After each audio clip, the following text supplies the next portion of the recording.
Editing is a fundamental process of cutting pieces of film shots together to create a sequence telling a story. Before the technology of editing, filmmakers would simply record something until it stopped being interesting or they ran out of film.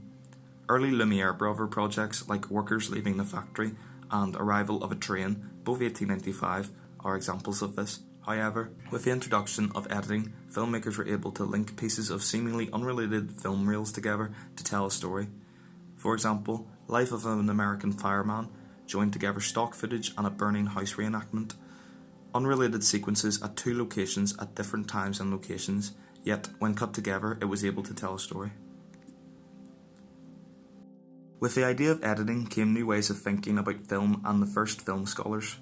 Many of these scholars were Russian, including Sergei Eisenstein. He established the idea of a montage, but not the Hollywood-style montage of quick cuts to convey an overall meaning. Instead, this was the original Soviet montage, and it can be broken down into different focuses. My focus today will be on the idea of the rhythmic montage. To examine the rhythmic montage, I have decided to look at Edgar Wright and his work, as he is a great example of a modern filmmaker whose edits are dictated by music and sounds. A common example of a rhythmic montage is when the rhythm of movement in the shot conflicts with the editing rhythm.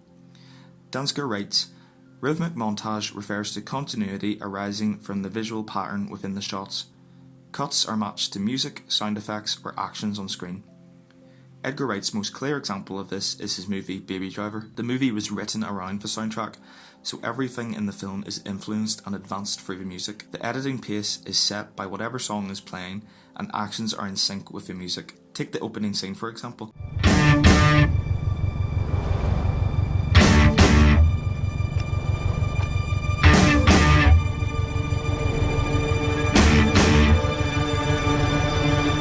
We are introduced to the heisters, but every cut to the next character only happens every time the beat kicks in. We stay with each character for as long as the silence between the guitars, and only when the plays, it cuts to the next character. This is a clear example of rhythmic montage, as cuts are set to the music and thus the pace is set by the film soundtrack. It is a fantastic example of rhythmic montage being used to tell a story. With no dialogue spoken, we are introduced to the two most important things in the film, music and cars.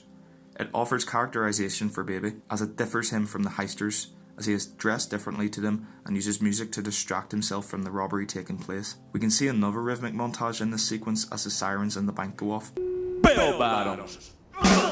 Bell bottoms!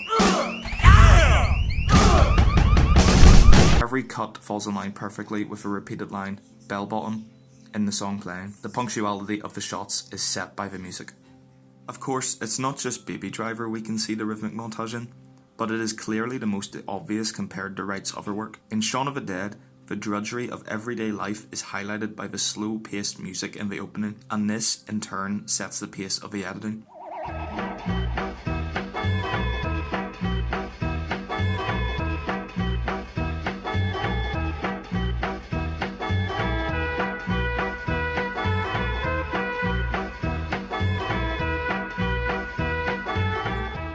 Long, uncut pan shots are used to allow the shots to drag in, following the pace of the slow and boring music. However, it's not just music.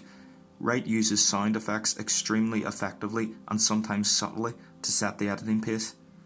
In Scott Pilgrim vs. the World, we can hear the kettle boiling in the background, and only when it is fully boiled, the film cuts to the next shot. Blueberry, raspberry, ginseng, sleepy time, green tea with lemon and honey, liver disaster, ginger with honey, ginger without honey, vanilla almond, white truffle, blueberry chamomile, vanilla walnut, constant comment, and Earl Grey. Did you make some of those up? I think I'll have sleepy time. That sounds good to me.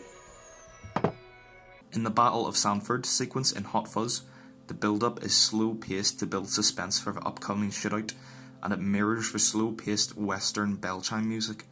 It is only when the music kicks in does the shootout begin, and the cuts get quicker to reflect the highlighted action, creating a faster pace.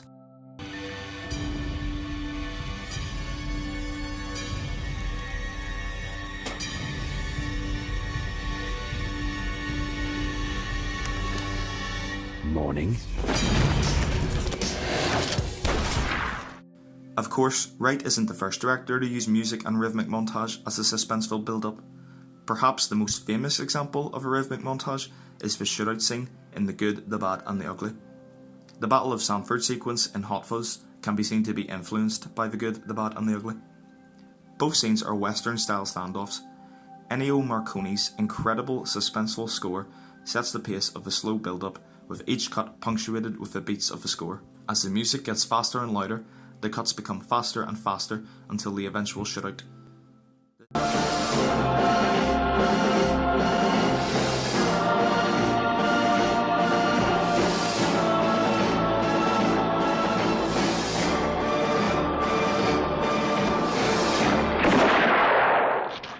This is a very common example of a rhythmic montage, as many westerns have followed this example for a standoff, and of course, we have seen Edgar Wright bringing his own take to this technique. Bordwell describes the film as visual music. In the instance of rhythmic montage, this can be seen very clearly. Rhythmic montage uses music to influence the film's visuals and editing styles, so it is the purest and most obvious form of visual music. Music and visuals work beautifully hand in hand and are fundamental to filmmaking. It is an effective and creative way to edit a film, and filmmakers like Edgar Wright have used it to make stylistically beautiful films.